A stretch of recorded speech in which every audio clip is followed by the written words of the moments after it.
A section of the Tower of London was forced to close on Saturday after 2 protesters threw food over the protective case surrounding the imperial state crown, prompting widespread condemnation and renewed debate over protest tactics. The pair were photographed standing beside the splattered display, holding a banner reading "Democracy has crumbled, tax the rich." Police confirmed that 4 people in total have been arrested on suspicion of criminal damage and public order offences. Staff and visitors were evacuated, while conservators inspected the case for damage. The Tower of London, home to the crown jewels and one of Britain's most historically significant sites, described the incident as deeply distressing and a shock act of disrespect. The imperial state crown is not merely a museum exhibit. It represents centuries of constitutional tradition and the continuancy of the monarchy. It is worn by the reigning sovereign at the state opening of Parliament and contains some of the most important gemstones in the royal collection. King Charles also wore it at his coronation. For many, the attack was seen as more than vandalism. It struck at the heart of British identity. Staff at the historic royal palaces, who spend their careers protecting national treasures, were said to be visibly shaken. Royal commentators noted that damaging or attempting to damage an artefact tied so closely to the monarch shows profound disrespect. And I completely agree with those other commentators. And it shows profound disrespect not only to the royal family but to countless people who safeguard Britain's heritage. Reaction from the public has been swift and severe. Many questioned how protests of this nature are allowed to continue, especially at sites of national importance. Online, one sentiment dominated.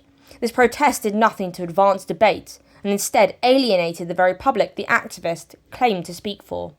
The protesters' slogan, "Tax the Rich," have also triggered discussion about the misconceptions behind such messaging. Economists have long pointed out that higher income earners already contribute a disproportionately large share of total tax revenue.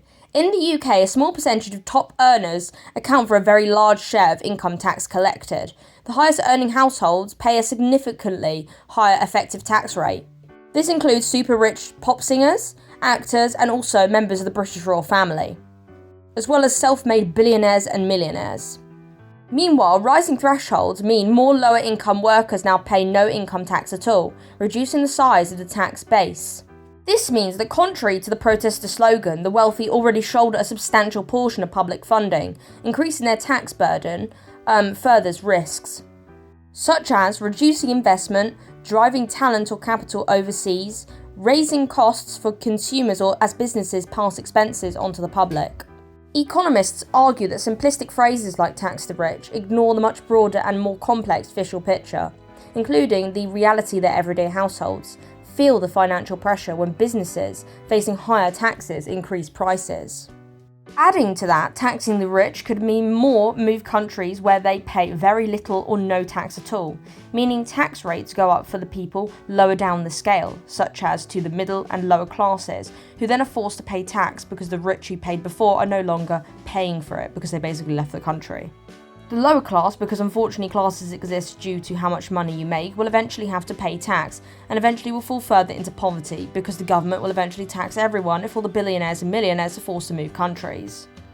It's basically thanks to those high earners that people who are in the lower ends of the middle and lower classes can access things they need because they are currently, and rightly so, not taxed, because their necessities are covered by the richest taxpayers.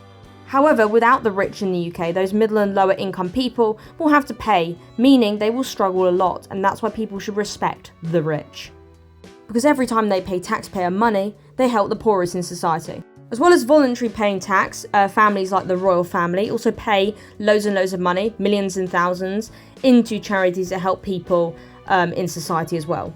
It doesn't matter what stupid campaign groups like the Republic say to you, without the royal family, some charities will go under. Because around 75% of your average earners in the UK do not pay money into charity because they cannot afford it. That is why we need to stop taxing the rich more. Because as soon as it becomes, too expensive for them and they cannot afford it, they leave the country and we're left with no tax. And if they're not paying the tax, it'll be the lower earners that are paying the tax. And if they can't already afford it, who is going to be paying for these public services then? No one. And going back to the British royal family, they do more than help with tax. They also bring a lot of money into the country in tourism, and they also pay a lot of money, as I said before, to charities and foundations. This means that a lot of people are reached who need help in society because of them. Without the monarchy doing amazing stuff for people in society, in this country and throughout the Commonwealth, many charities across the UK and the Commonwealth will close down and will not be able to reach the people in society that need those charities the most. Anyway, enough of that, going back to these two insolent people.